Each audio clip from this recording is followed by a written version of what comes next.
Hi, my name's Daphne, and I'm a somatic coach, yoga teacher, and complex PTSD survivor. I have wrote the book Reparenting for Adults, and I'm here to talk to you about all the things that I do on a daily basis to reparent myself, to recover from complex PTSD, and live the life that childhood trauma stole from me. So, you might be asking, Daphne, what makes you a complex PTSD survivor? Well, um, when I was a kid, I grew up in a home that had a lot of chaos, drama, violence, alcohol abuse, drug abuse, and physical abuse, all the kinds of abuse. And the things that a person goes through growing up in an environment like that um, gives you some really dysfunctional coping behaviors. When we grow up in childhood trauma, we develop really effective coping behaviors that allowed us to survive as a child without having any agency, any say in how others treated us or where we could go. Like, as an adult, we have choices, right? If someone's mistreating us, we can say, hey, you're mistreating me. Or we can say, hey, I'm out of here, and move ourselves into a different environment. However, when we were children, we didn't have that ability, we didn't have that luxury. And to survive, we had to develop coping skills that would allow us to adapt to our environment, to an unhealthy environment. So, today I'm going to talk to you a little bit about some coping skills that we can develop to help us to become embodied, empowered, and effective adults. So, you may have seen a therapist. If you're someone who is watching this channel and identifies as being a CPTSD survivor, then you most certainly have seen a therapist.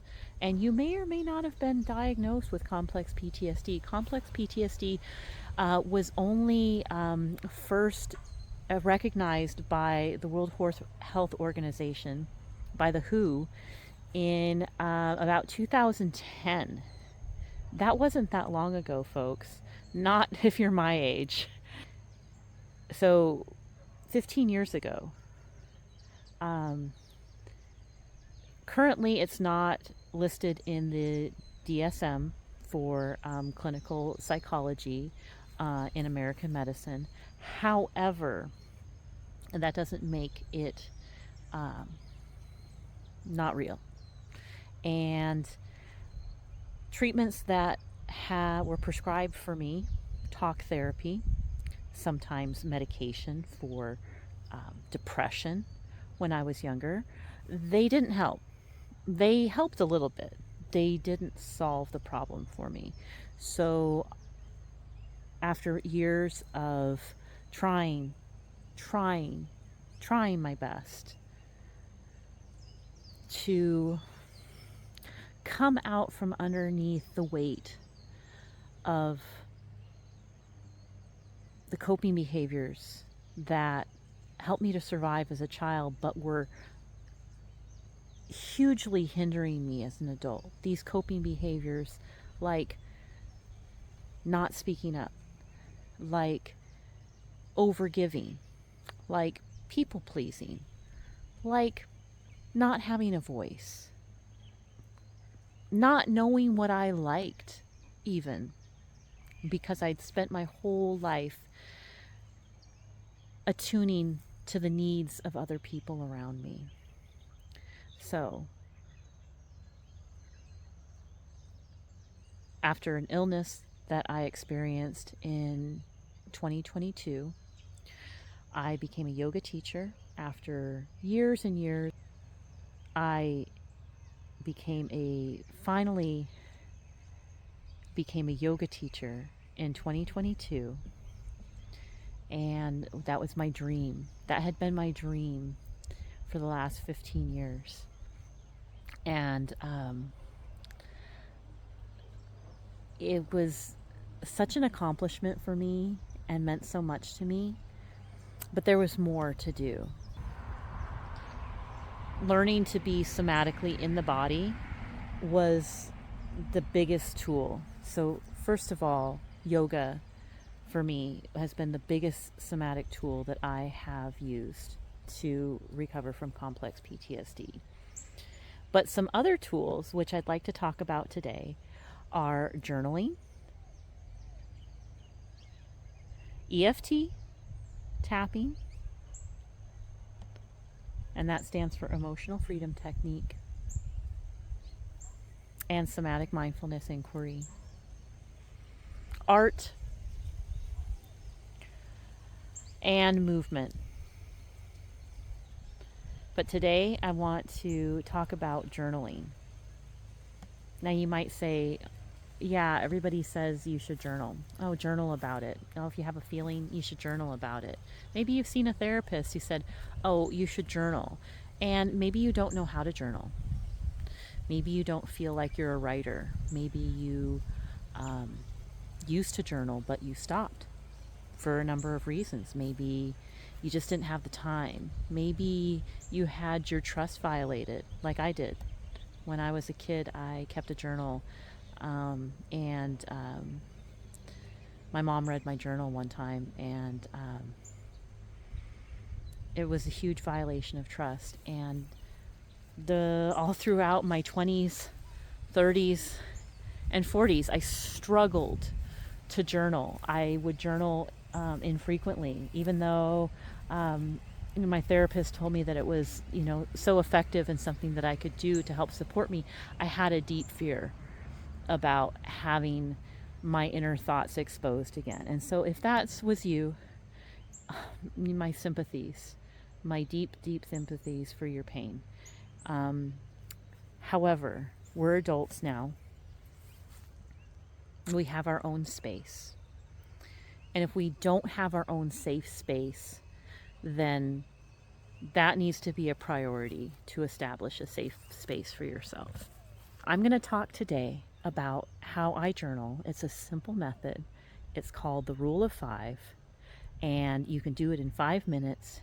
You can do it any time of day, anywhere you're at, and I think it's the most effective for me if I do it first thing in the morning, but you can do it whatever time makes the most sense for you. So before bed or on your lunch break, anytime that you know that you are going to have this journal with you and you have at least 5 minutes to dedicate to sit down and put your attention into it, this is the time to do your Rule of 5.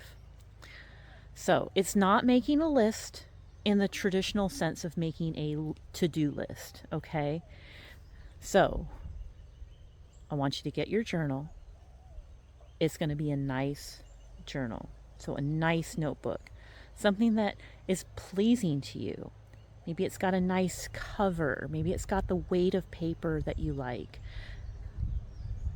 Or maybe you're not too particular and you can just grab any notebook off the grocery store shelf. For me, as a neurodivergent person, I do the best when I am using my favorite pen, when I'm using my special journal, and I keep it in a specific space so that I know where it is every day. And so when I set my time aside to do my journaling, it's usually first thing in the morning when I get up. I get my nice beverage, I sit down in a comfortable space, or sometimes I'll do it while I'm still sitting in bed before I get up to get dressed. And I sit down and I write at the top the date, today's date. Then I write the 5 most important things to me today. And then take number 1 and list Number one, this is the most important thing to me today. Number two, this is the next most important thing to me today. And I will write it out. For example, number one, the most important thing to me today is to care about how I feel. And caring about our feelings is so important. We were taught that our feelings came after other people. We were taught that our feelings didn't matter. Well, that changes today. So, number one, I care about how I feel. Number two, you know what? I want to take care of my body. So, taking care of my body temple is on that list of 5. Number 3, caring about my point of attraction. What is my vibration? What am I thinking about today? Number 4, feeling gratitude for my life, for my health, for the place that I live, for being safe. And number 5, I'm grateful for all of you for being here and watching me today. So that would be my example list of the 5 most important things to me today. I encourage you, no, I challenge you to create your own list of 5 journal. So go out and buy yourself, if you don't already have one, a nice brand new little notebook that you really like the cover, you really like the paper.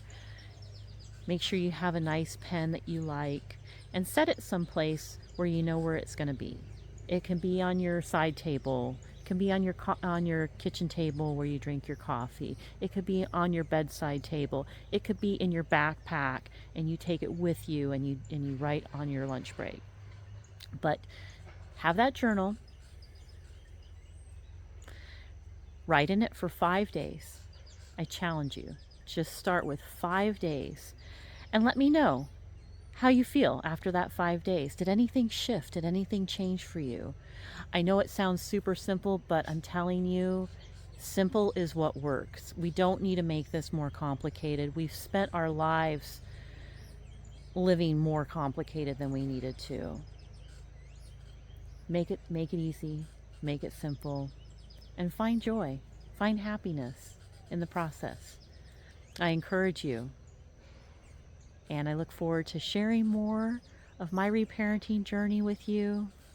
And I look forward to hearing about your reparenting journey. So follow me and click on the link below. And I can't wait to see what you have to share in the comments. Aloha, ahui ho.